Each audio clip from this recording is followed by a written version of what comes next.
Iyi ni Apple Rwanda Radio TV. Turagushimiye ko ufata umwanya ugakurikira amakuru tugutegurira. Kanda subscribe ujye uwa mbere uyabona. Ubu ngubu rero inkuru iri kuvugwa cyane nta yindi ni imyigaragambyo ikomeye yabereye i Goma, abanyekongo bagatera amabuye menshi mu Rwanda. Byagenze bite? Apple Rwanda Radio TV yari hakubereye ku mupaka w'u Rwanda na Repubulika Iharanira Demokarasi ya Kongo i Goma. Habereye imyigaragambyo ikomeye kuri uyu wa gatatu tariki ya 15 kwezi kwa gatandatu mwaka 2022, aho abanyekongo bamaganaga u Rwanda barushinja gufasha umutwe wa M23 uheruka no gufata umujyi wa Bunagana mu ntoki, wirukanye igisirikare cyabo cya FARDC. Nyine umutwe wa M23 ukabuhanganye n'igisirikare cyabo cya FARDC. Guverinoma ya Kongo ikomeje gushyira mu majwi u Rwanda irushinja ko arirwo ruri inyuma y'umutwe wa M23 ndetse ko rwabafashije kwigarurira umujyi wa Bunagana kuri ubu uri mu ntoki zawo. Nibirego u Rwanda ruhakana rwivuye inyuma rukavuga ko nta sano n'imwe rufitanye n'uyu mutwe. Ku rundi ruhande uyu mutwe nawo uherutse gutangaza ko nta bufasha na buto uhabwa n'u Rwanda, yewe ko n'imbunda n'amasasu ukoresha bimwe ubigura n'abasirikare ba FARDC ubwabo, izindi karizo wahishe kera ubwahungaga ndetse n'izo wambura ingabo za RDC. Mu gitondo cyo kuri uyu wa gatatu i Goma haramukiye imyigaragambyo ikomeye yateguwe na societe civile ikorera muri Kivu y'Amajyaruguru. Iyi myigaragambyo yatumye urujya n'uruza rw'abantu bajya i Goma bavuye mu Rwanda ruhagarara, kuko benshi bari bafite ubwoba kandi batinya ko bagirirwa nabi mu gihe baba bambutse umupaka. Abigaragambye bageze naho bashaka kwinjira ku butaka bw'u Rwanda, ariko polisi y'u Rwanda ibabuza kwinjira, gusa bareka bakomeza kwigaragambiriza hakurya wabo muri Kongo. Bateraga amabuye mu Rwanda, gusa inzego z'umutekano z'u Rwanda ntizagira icyo zibatwara na gitoya, zirabihorera. Iyi myigaragambyo yabereye ahazwi nko ku mupaka wa Petite Barriere, mu gihe ku munini wa La Corniche uzwi nka Grande Barriere harimo kwambuka abanyekongo gusa, abanyarwanda bakaba batemerewe. Ibi bibaye nyuma y'uko guverineri w'intara y'Uburengerazuba Habitegeko François buriye abaturage b'akarere ka Rubavu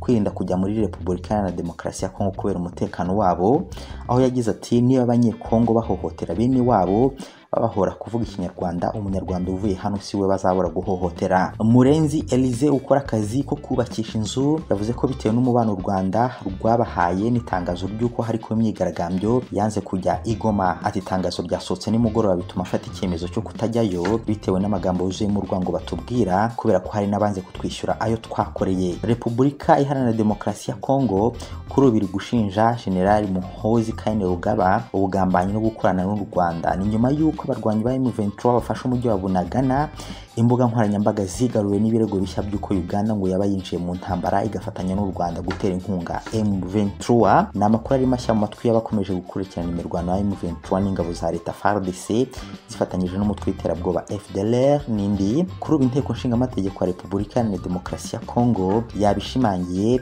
ndetse yijundika cyane Lieutenant General Muhoozi Kainerugaba, umugaba w'ingabo za Uganda zirwanira ku butaka. Kuri uyu wa kabiri abadepite bamwe na perezida w'inteko nshingamategeko ya Repubulika Iharanira Demokarasi ya Kongo Christophe Mboso bari mu nteko rusange yaciye kuri televiziyo y'igihugu RTNC bumvikanye bashinja Uganda ko umwanzi, by'umwihariko General Muhoozi Kainerugaba bamwita umugambanyi. Christophe Mboso yamaganye icyo bise ubufatanye bw'igisirikare cy'u Rwanda n'icya Uganda, avuga ko hamwe no kuba umuhungu wa perezida Museveni, Lieutenant General Muhoozi Kainerugaba rwari ubwumvikane yagiranye n'u Rwanda kandi ngo amasezerano bari bagiye kugirana na Uganda inteko itazayemeza. Mboso yavuze ko Uganda kimwe n'u Rwanda atari abafatanyabikorwa bo kwizerwa kuri Repubulika Iharanira Demokarasi ya Kongo, aho yagize ati na mbere y'uko bari abasirikare bakora ibyo bakoze twavuze ko nyuma y'ubwumvikane General Muhoozi Kainerugaba yagiranye n'u Rwanda twe ntabwo tuzemera ko ari amasezerano yemezwa, twarayahagaritse ntazemezwa. Mugenzi we Depite Daniel Safi we yagize ati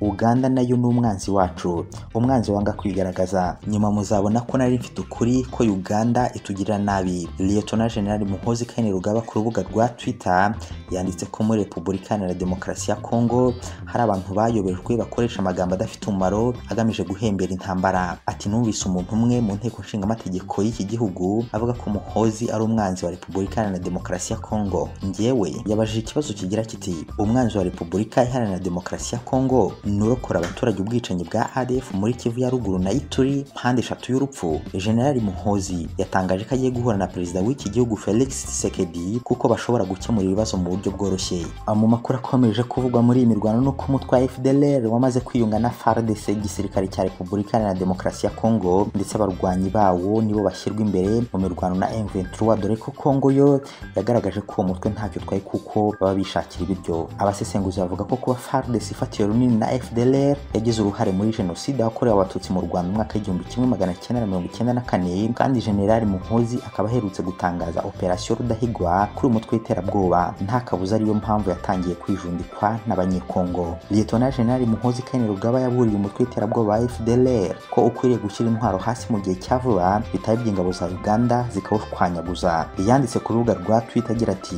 nitumara gutsinsura ADF tuzita ku nterahamwe ziri mu burasirazuba bwa Repubulika Iharanira Demokarasi ya Kongo. Ni abanyabyaha bishe abavandimwe na bashiki bacu mu mwaka w'1994. Igihe cy'ibiganiro kigiye kurangira, ntabwo nkeneye RDF kimfasha, njye ubwanjye nzazishwanyaguza. Aya magambo ya General Muhoozi ngashobora kuba yarakanze cyane FDLR igahitamo gushaka abavugizi bamagana ibikorwa byo kuyitsinsura. Iyi ikaba ariyo mpamvu Christophe Mboso na bagenzi be ngo batangiye gushakira amahwemo FDLR. Ku rundi ruhande, umusirikare wa Repubulika Iharanira Demokarasi ya Kongo FARDC ufite ipeti rya Lieutenant Colonel witwa Bageni yagaragaye akuranwa yinjizwa nayo imodoka ya polisi ashinjwa kuba umunyarwanda. Iyi ni inkuru nayo yavugishije abantu benshi bavuga ko abanyekongo bakomeje kwihemberamo urwango rwanga cyane abanyarwanda n'u Rwanda muri rusange. Ibi bije nyuma y'aho mu minsi yashize abayobozi ba Kongo cyane cyane mu gisirikare batangarije ko bagiye gutangira guhiga bukware abitwa ibyitso by'u Rwanda bacengeye mu gisirikare cya FARDC. Kuri Twitter y'uwitwa Rwariba Musimwa niyo hagaragaye amashusho agaragaza abapolisi ba Kongo basohora uyu musirikare wari wambaye n'impuzankano ya FARDC n'amapeti, asohorwa muri imwe mu nyubako mu mujyi wa Kisangani akajugunywa mu modoka ya polisi. Rwariba yanditse ati, Lieutenant Colonel wa FARDC witwa Bageni yahohotewe azira ukasa, yafashwe nabi n'abapolisi n'abaturage bamwita umunyarwanda. Abantu batandukanye bakoresha Twitter banenze iki gikorwa, bamwe bavuga ko aho kurwanya ishyamba abashinzwe umutekano ba Kongo barimo guta imbaraga zabo ku musirikare mukuru wabo, mu gihe abandi bavugaga ko ubunararibonye buke muri politiki bw'abanyekongo bwigaragaza ahantu hose. Igihugu cy'Uburusiya cyo cyatangaje ko cyasabwe na Repubulika Iharanira Demokarasi ya Kongo kwishyigikira mu biregere bw'u Rwanda, kizeza gusuzuma ubwo busabe no gushyigikira mu rwego rwo kugira ngo amahoro agaruke mu burasirazuba bwayo. Kuri uwa mbere tariki ya 13 Kamena nibwo Minisitiri w'Ububanyi n'Amahanga wa Kongo Kinshasa Christophe Lutundula yahuye n'abadiplomati bahagarariye muri Repubulika Iharanira Demokarasi ya Kongo ibihugu bibarizwa mu kanama gahoraho ka Loni gashinzwe umutekano. Ikibazo cy'umutekano muke ukomeje kurangwa mu burasirazuba bwa Kongo bitewe n'imirwano ikomeje gusakeranya FARDC na M23, Kinshasa ivuga ko ishyigikiwe n'u Rwanda nicyo cyaganiriweho. Minisitiri Lutundula ageze ijambo by'umwihariko kuri ambasade y'Uburusiya Kinshasa yamusabye ko igihugu cye cyavuganira Kongo mu kanama gahoraho gashinzwe umutekano muri Loni kigashyigikira ibirego byayo ku Rwanda. Ambasaderi w'Uburusiya muri Kongo Victor Tokmako yemeje amakuru aganira n'itangazamakuru, aho yagize ati, yatumenyesheje iby'ifatwa rya Bunagana, yadusabye kwamagana imyitwarire y'u Rwanda ku rwego rw'akanama gahoraho k'umutekano cyangwa mu rwego rw'imikorere y'umubano uri hagati y'ibihugu byacu byombi. Tuzashyikiriza ubutumwa ku badukuriye kugira ngo aribo bafata ibyemezo. Ambasaderi w'Uburusiya yatanze icyizere cy'uko igihugu cye gikomeje gushyigikira Repubulika Iharanira Demokarasi ya Kongo, aho yagize ati, namaze kwizeza Minisitiri ko Uburusiya bushyigikiye kandi bugikomeje gushyigikira Kongo na Perezida wayo Felix Antoine Tshisekedi Tshilombo mu rugamba rwo gushaka igisubizo gihoraho igituma ibiri kubera mu burasirazuba bwa Repubulika Iharanira Demokarasi ya Kongo ndetse no mu karere bikemuka.